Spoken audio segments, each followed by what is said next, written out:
मित्रांनो, देवमाणूसचा ट्रेलर आलेला आहे आणि बॉलिवूडमध्ये लव फिल्म्स यांनी याचं प्रोडक्शन केलेलं आहे। आपल्याला माहिती आहे हा वधचा रिमेक आहे, तरी पण मराठीमध्ये याच्यामध्ये काय नवीन काहीतरी एक नवीन अँगल दिलेला आहे। तो अँगल असणार आहे वारकरी एका माणसाचा, जो माणूस आपल्या आयुष्यात सत्य बोलत असतो, वारकरी संप्रदायामधून येतो, चिकन मटन खात नाही, खोटं बोलत नाही। अशा माणसाच्या जीवनात काय घडतं जेणेकरून त्याचं जीवन हे पूर्णपणे बदलतात आणि तो अशा एका जीवनाच्या वाटेवर येऊन थांबतो की त्याला चूक आणि अचूक यातली एक वाट निवडावी लागते। नीतीच्या मानानं अयोग्य असलेला पण त्या सिच्युएशन नुसार बरोबर असलेला तो योग्य निर्णय घेतो आणि हा निर्णय त्याला भोवतो का तो याच्यामधून स्वतःचं रिडिम्पशन करतो, हेच आपल्याला देवमाणूसच्या ट्रेलरमधून पाहायला मिळणार आहे।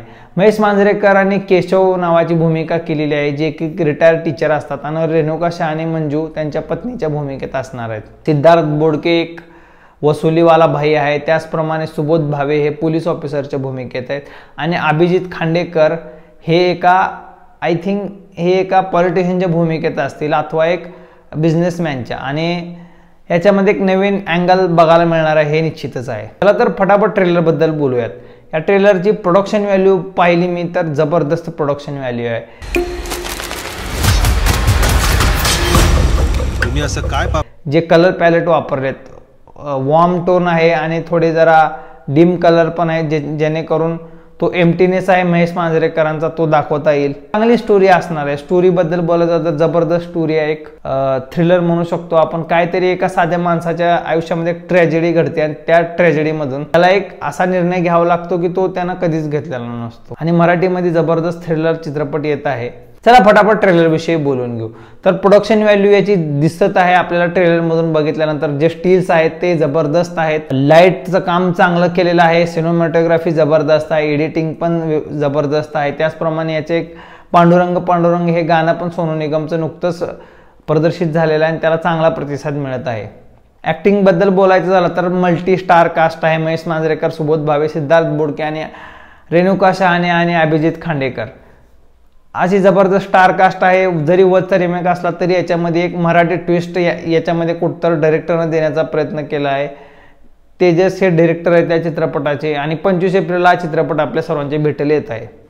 तर मी असं म्हणतोय की हा चित्रपट चांगला एक सस्पेन्स थ्रिलर असणार आहे आणि जो एका वारकरी माणसाची कथा मांडली आहे त्या कॅरेक्टरचं एक जे एम्प्टीनेस आहे त्याला एक तो द्वंद्वमध्ये फसतो की बाबा काय मला निर्णय घ्यायला पाहिजे आणि काय न घ्यायला पाहिजे, त्याच्यामधून ते कॅरेक्टरचं कसं अडकत जातो आणि तो कॅरेक्टरची घुमसट कशी होते हे या चित्रपटामधून दिसणार आहे। कसं असतं नाही का, एका कॅरेक्टरला point A to point B न्यावं लागतो, point B to point C न्यावं लागतो आणि point C to point D ला जाण्यापर्यंत त्याचा ब्रेकिंग पॉईंट होतो आणि हे टेन्शन बिल्ड करत करत स्क्रीन प्ले मध्ये न्यावं लागतं।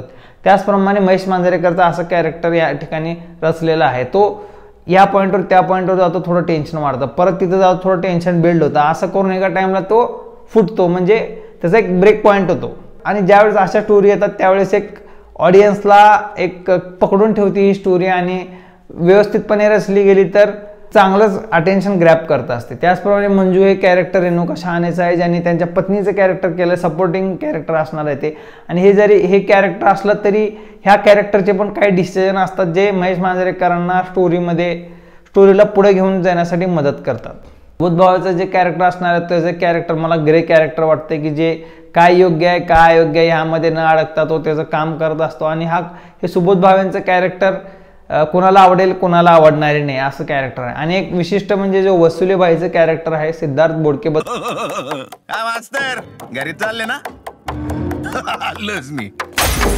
कॅरेक्टर म्हणजे लोकांना घृणा वाटेल ते कॅरेक्टर बघून, कारण की तो काय विचित्र कामं करणार आहे। तो वारकऱ्याच्या घरात बसून दारू पितोय, मटण खातोय, तिथं बाईला घेऊन येतोय, म्हणजे हे एक्स्ट्रीम होते आणि एक अशा पॉईंटला एक्स्ट्रीमिझम जातं की तिथं महेश मांजरेकरला त्याचा मर्डर करावा लागतो। आणि आता ह्या मर्डर मिस्ट्री त्याचं रिडिम्पशन कसं दाखवतात हे आपण वधमध्ये पाहिलंच आहे, पण याच्यामध्ये मराठी देवमाणूसमध्ये त्याचं काहीतरी मराठी अँगल दिसलेला आहे आणि थोडं मला स्टोरीमध्ये चेंज वाटतं। चेंज काय वाटतं कारण की अभिजित खांडेकरचं जे कॅरेक्टर आहे ते कॅरेक्टर कुठे ना कुठेतरी एक नवीन ट्विस्ट आणतं या देवमाणूस पिक्चरमध्ये।